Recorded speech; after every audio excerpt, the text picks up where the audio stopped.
Bonjour à tous, bienvenue pour un nouveau numéro du VYP en compagnie de la procureure de la République de Versailles, Marie-Yvonne Caillebotte. Bonjour. Bonjour. Merci d'avoir accepté notre invitation. Alors, vous avez pris officiellement vos fonctions au tribunal de grande instance de Versailles le 18 avril dernier. Vous remplacez Vincent Lesclou en poste depuis 2012 et vous êtes la première femme à occuper le poste de procureur de la République de Versailles. Qu'est-ce que ça représente pour vous d'être la première femme à occuper cette fonction ? Avant d'être la première femme à occuper cette fonction, je suis surtout très heureuse d'être procureure de la République à Versailles. C'est surtout ce qui est important pour moi et pour mes collègues, je pense. Et le fait de cette distinction, je suppose que c'est un peu compliqué, la magistrature, pour les femmes ou pas du tout ? C'est pas compliqué pour les femmes, la magistrature. C'est le métier de magistrat qui est un métier difficile en soi. Être la première femme à Versailles, bien sûr, c'est un petit honneur. C'est une chance et c'est aussi la démonstration que ces postes sont atteignables par la plupart d'entre nous. C'est d'ailleurs le cas, notamment en région Île-de-France, où la plupart des grands parquets sont tenus et sont dirigés par des femmes. Alors, c'est pas la première fois que vous occupez le poste de procureur de la République. Vous étiez déjà procureur de la République au parquet de Saint-Brieuc. On le dit souvent, pour vulgariser la fonction, c'est représenter l'intérêt général dans la procédure judiciaire. Est-ce que vous pouvez expliquer vos missions et quel est votre rôle concrètement ? Le procureur de la République, il a une fonction d'appliquer d'abord la politique pénale du gouvernement, qui lui redescend d'une certaine manière par la voie hiérarchique dans laquelle il s'inscrit. Et donc c'est une politique nationale et sa charge, c'est de la décliner au plan local, donc départemental, en tout cas pour ce qui concerne le département des Yvelines. Donc c'est gérer l'ensemble des infractions pénales qui sont commises sur le département, qui sont portées à sa connaissance, les examiner et en dessiner la destination, la suite. Si on doit faire un parallèle avec une autre fonction dans le département, vous représentez en fait vous êtes le chef, l'autorité judiciaire en fait, et c'est comme le préfet finalement. Le préfet représente l'administration, représente le gouvernement dans le département. Vous êtes la représentation du ministère de la Justice dans le département. Est-ce qu'on peut faire ce parallèle ? D'une certaine manière. Après, comparer le préfet au procureur de la République, ça agacera beaucoup de gens ou ça en fera rire beaucoup d'autres. Donc ce sont des fonctions qui sont éminemment différentes, qui cohabitent évidemment, mais le procureur de la République est une autorité judiciaire, il a donc une indépendance, même s'il s'inscrit dans un lien hiérarchique, et dans le cadre de cette indépendance, ses fonctions sont éminemment différentes des préfets. Il a des garanties statutaires qui sont tout à fait différentes aussi, mais effectivement, au sein des personnalités qui existent et qui agissent dans un département, chacun dans son domaine, nous sommes voisins.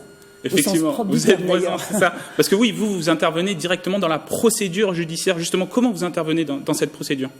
Nous intervenons dès lors que nous avons connaissance d'infractions qui se commettent, donc de la plus petite, la contravention, jusqu'à la plus grave, le crime. Ce sont des informations qui sont portées à notre connaissance, soit par les personnes directement qui se plaignent, qui écrivent au procureur de la République. Alors, le procureur de la République, c'est parfois le sauveur, c'est celui, le recours ultime à qui on écrit j'ai des problèmes avec mes voisins, monsieur le procureur, aidez-moi. Donc, dans certains cas, on est compétent, dans d'autres, ça n'est pas notre domaine. Donc, il y a une part comme ça, je dirais, d'initiative. Et puis, la plus grosse partie de notre information et qui génère notre activité, elle vient des services dits d'enquête qui, dans un département comme les Yvelines, se répartit entre les services de police, la police nationale, et de gendarmerie qui sont très présents dans ce département, qui sont, eux, les premiers destinataires de ces faits-là, de ces éléments, qui nous informent, et ensuite on travaille l'enquête, la procédure et la réponse pénale. Alors, lors d'une audience, on parle souvent des grands personnages, on distingue les avocats, les juges, et il y a le procureur. Quel rôle vous jouez pendant un procès, en fait ? Le procureur est là il représente l'intérêt de la société. Vous l'avez dit tout à l'heure, c'est donc une forme de porte-parole. C'est un peu le pendant, si vous voulez, de l'avocat. L'avocat est au service d'un intérêt privé, celui de son client, qu'il soit du côté de la victime, qu'il soit du côté de l'auteur des faits. Le procureur de la République n'a pas d'intérêt particulier. Il a un intérêt général et sa voix est générale. Ça n'est pas Marie-Yvonne Caillebotte, procureur de la République, ou l'un de mes collègues, nominativement désigné, qui va requérir. C'est celui qui porte la parole de l'intérêt général. Donc il rappelle l'infraction qui a été commise, qui est prévue dans un code pénal, qui s'impose à tous.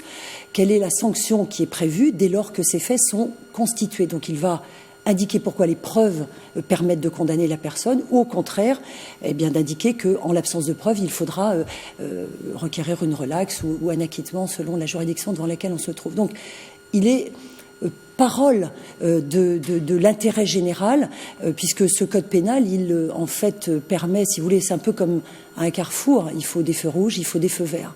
Eh bien, nous sommes là pour rappeler lorsque les feux verts ont été franchis, ou les feux rouges plus exactement, et quelle est la sanction qu'il faut attribuer pour que les gens vivent ensemble. Les feux sont faits pour qu'on puisse passer les uns après les autres. Application de la loi alors. Appliquer la loi. Absolument. Et appliquer la peine si la loi n'a pas été respectée. Appliquer la loi, requérir la peine, demander la peine. Celui qui prononce la peine, c'est le juge, de manière distanciée. Comme ça, nous sommes deux à avoir un regard différent, de telle manière que la personne qui est jugée a vraiment une indépendance et un recul dans le prononcé de la peine par rapport à celui qui décide de poursuivre. Nous ne sommes pas des coupeurs de tête, je vous cite. C'est vraiment une citation, c'est ce que vous avez dit. Qu'est-ce que vous voulez dire à travers cette expression ? C'est pour rappeler, peut-être, ou pour essayer de désagréger un peu une caricature que l'on applique parfois au procureur de la République, qui est un espèce de coupeur de tête, l'accusateur public, le grand homme en noir, c'est souvent un homme, et qui est là pour « je veux la condamnation, je veux absolument la condamnation à tout prix ». Non, ça n'est pas le travail qu'on attend de nous. Ce qu'on attend de nous, c'est un travail honnête, c'est-à-dire de présenter devant une juridiction une affaire qui est en état d'être examinée, d'être jugée, de dire pourquoi les éléments à charge peuvent conduire à une condamnation, quelle serait la meilleure des condamnations au regard de la gravité des faits, de la personnalité de l'auteur, du contexte dans lequel ça a été commis. Et donc tout ça, ça implique de l'objectivité, de l'humilité, de l'humanité. Et c'est pour ça qu'on n'est pas des coupeurs de tête, on n'est pas le bourreau. Qu'est-ce que c'est l'humanité dans la procédure judiciaire ? L'humanité, c'est ne jamais oublier qu'au-delà d'appliquer la loi, c'est un homme, une personne qui l'a enfreint. Et que cette personne, elle a une histoire humaine, premièrement. Et c'est la même chose du côté de la victime. Les infractions pénales, les crimes, les délits qui sont commis font se rencontrer des personnes, notamment en matière de violence par exemple, qui forcément n'avaient pas vocation à se rencontrer, qui n'évoluent pas de la même manière, qui n'ont pas les mêmes histoires, qui n'ont pas les mêmes besoins dans la vie, les mêmes fragilités ou les mêmes fêlures, peu importe. Mais de part et d'autre, les affaires que l'on traite sont des affaires humaines. Donc c'est ça la part d'humanité, ne jamais l'oublier et ne pas se dire j'applique une règle, une instruction bête et méchante, si je puis dire, méchante forcément si elle est trop loin de la réalité. Appliquer la loi, mais c'est aussi requérir une peine. Et donc là aussi, je suppose que c'est là, dans quel état d'esprit, quand vous faites votre réquisition lors d'un procès, vous avez cette part d'humanité. Comment vous la prenez en compte justement ? D'abord, il faut connaître le dossier, ça c'est la première chose. Et puis, donc s'en imprégner, bien sûr connaître la loi, la jurisprudence autour de cette loi, et regarder ce qui se passe au procès. Alors, il y a différentes formes de procès. Il y a des procès correctionnels, il y a des procès d'assises. On n'a pas toujours le même temps pour bien s'imprégner de la réalité, de l'humanité et des gens qui sont en face de nous. Mais le moment de la réquisition est censé être la synthèse de tout ce qu'on a appris pour que notre demande soit la plus juste possible. Et c'est pour ça que je vous disais, on n'est pas des coupeurs de tête. Si on est trop exagéré, on devient moins crédible. Ce qui est important, c'est d'être crédible et que notre parole, elle porte, qu'elle ait du sens et qu'on voit qu'elle reste modérée, même si elle est sévère.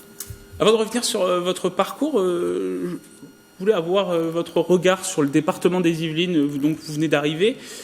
Quel regard vous pouvez porter déjà sur ce département ? Alors c'est un département qui est très diversifié. C'est, je pense, l'adjectif le plus répandu et le plus souvent cité par toutes les personnes que j'ai déjà rencontrées et qui m'aide, justement, vous parliez du préfet tout à l'heure, mais il y en a beaucoup d'autres, qui m'aide à petit prendre connaissance de la réalité de ce département. Et je devrais dire, d'ailleurs, je devrais commencer par mes collègues qui, eux, sont au parquet depuis plus longtemps que moi et qui ont déjà cette connaissance-là et qui ont connaissance des territoires et de leurs particularités. Donc c'est un territoire extrêmement diversifié, c'est un grand département avec une population importante, des disparités dans la géographie, des disparités aussi dans les personnes et les situations sociales.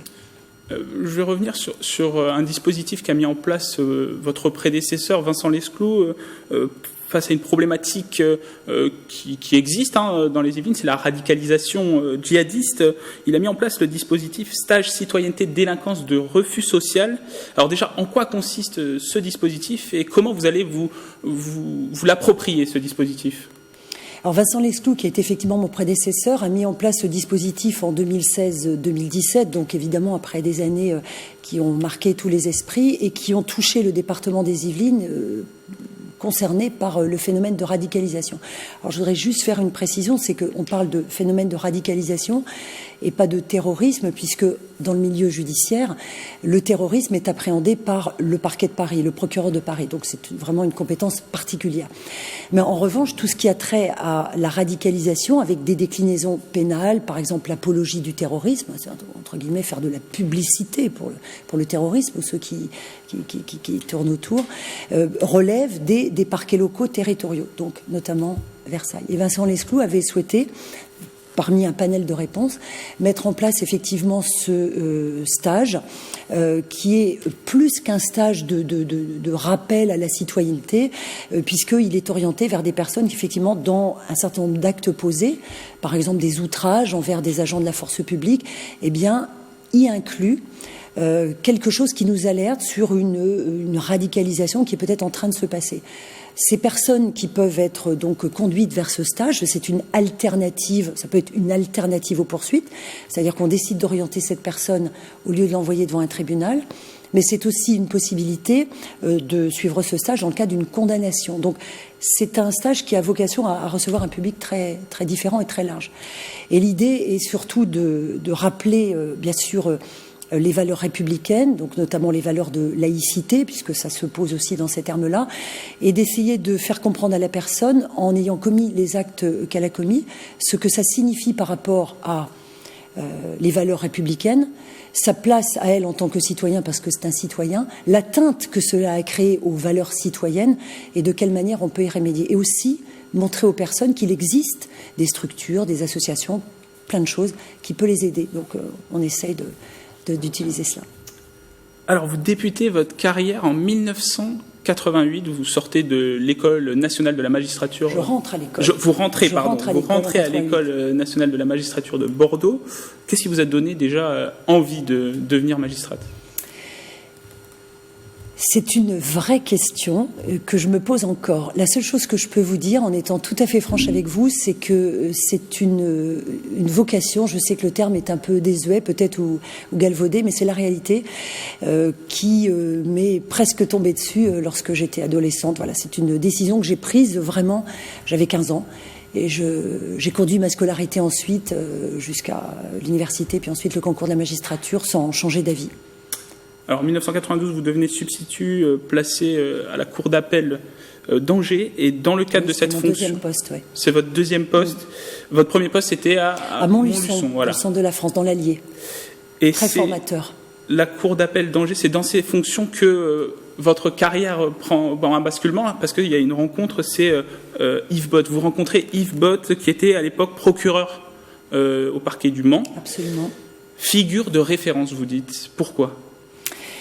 Vous me demandiez tout à l'heure pourquoi j'avais voulu devenir magistrat. Je n'ai pas dans ma famille de référence de cette nature-là. Et je pense que, d'une manière ou d'une autre, en tout cas ça correspondait à mon fonctionnement, il s'est posé de cette manière. Pour moi, mais pas que pour moi, puisque c'est constitué au Mans un noyau très ancien maintenant, et très solide, et très fidèle de collègues qui ont été, je dirais, un peu façonnés. Ils nous appelaient ses enfants. Parce que vous le suivez après à Nanterre, c'est vraiment... Je le suis pendant 14 ans pratiquement.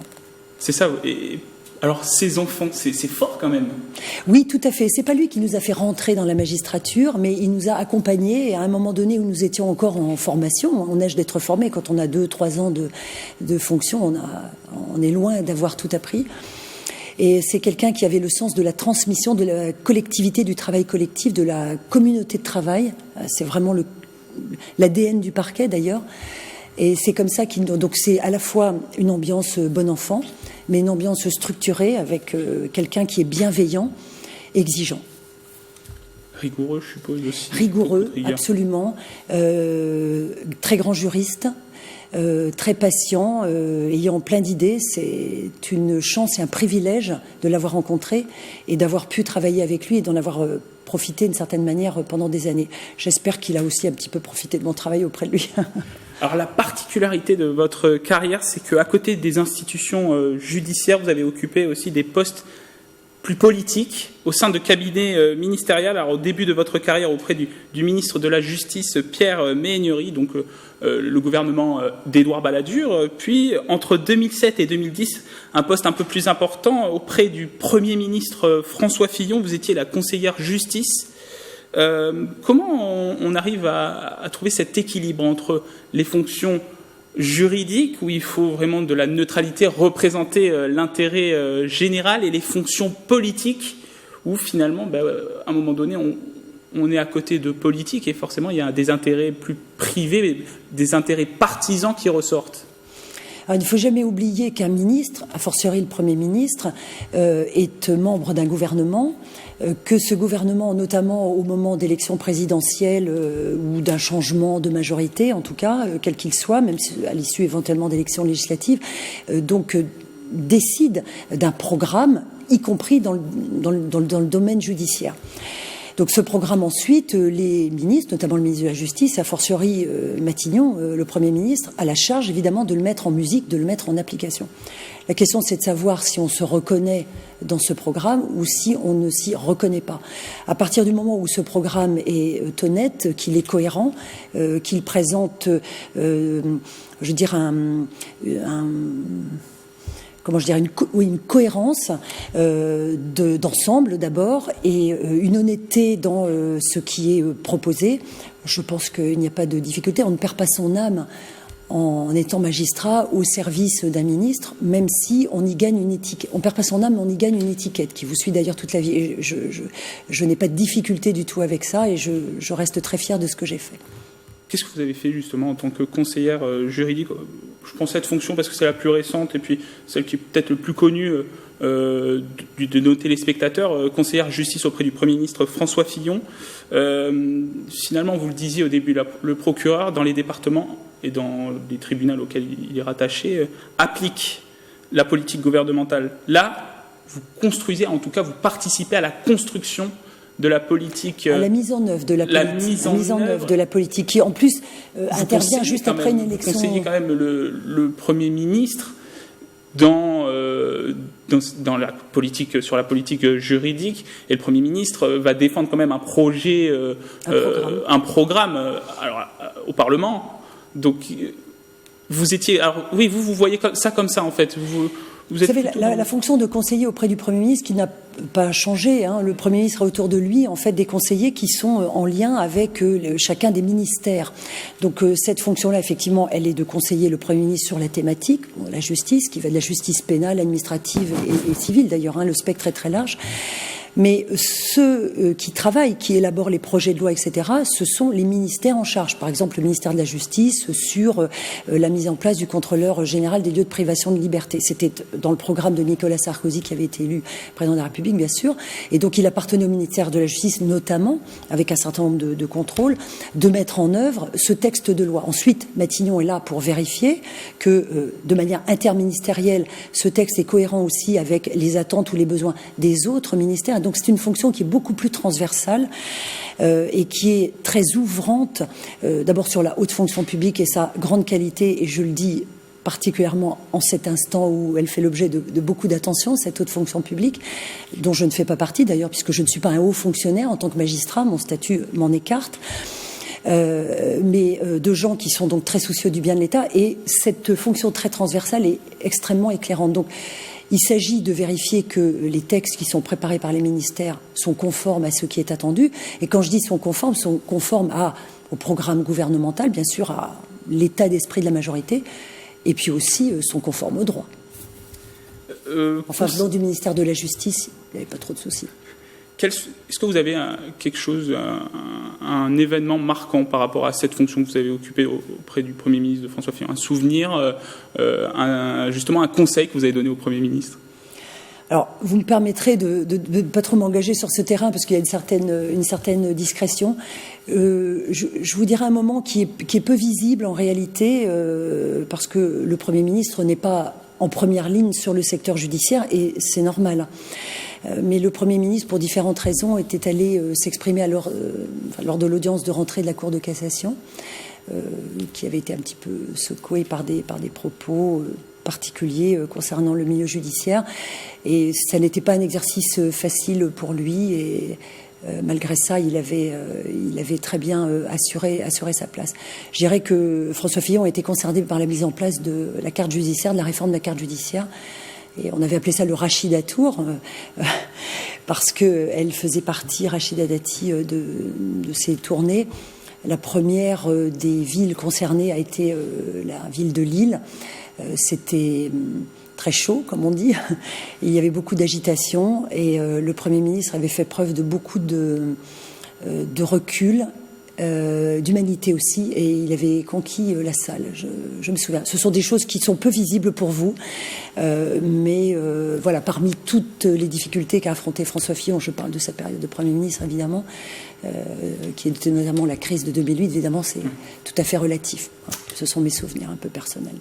Avant de conclure cette émission, je voulais juste revenir sur un épisode. Avant de prendre vos fonctions au tribunal de grande instance de Versailles, vous auriez pu devenir procureur de Paris, donc une fonction importante au niveau... c'est la capitale, quoi, occuper la fonction à la capitale. Est-ce que vous étiez vraiment déjà candidate et qu'est-ce qui vous attirait dans cette fonction ? Alors, j'étais candidate pour différents postes de procureur sur Paris et l'Île-de-France pour des raisons qui me sont propres. Donc, effectivement, Paris, c'est une juridiction qui vous appelle. D'autant que dans mes précédentes fonctions, j'étais au parquet général à Paris, donc avec un lien de proximité quand même assez important et qui me permettait de voir un peu concrètement ce que donne, même d'un petit peu plus loin, le travail du parquet de Paris, donc du procureur de Paris, et sa charge infinie. Donc j'étais candidate, cela faisait partie effectivement des postes sur lesquels j'avais candidaté. Ça ne s'est pas fait et celui qui est nommé est très bien. Et puis vous, finalement, vous êtes au tribunal... Et moi, je suis à Versailles, qui faisait partie de mes demandes. Donc, je suis entièrement satisfaite et très heureuse. Marie von Caillebotte, merci d'être venue sur notre plateau. Merci à vous. Le nouveau procureur de la République de Versailles sur TV78.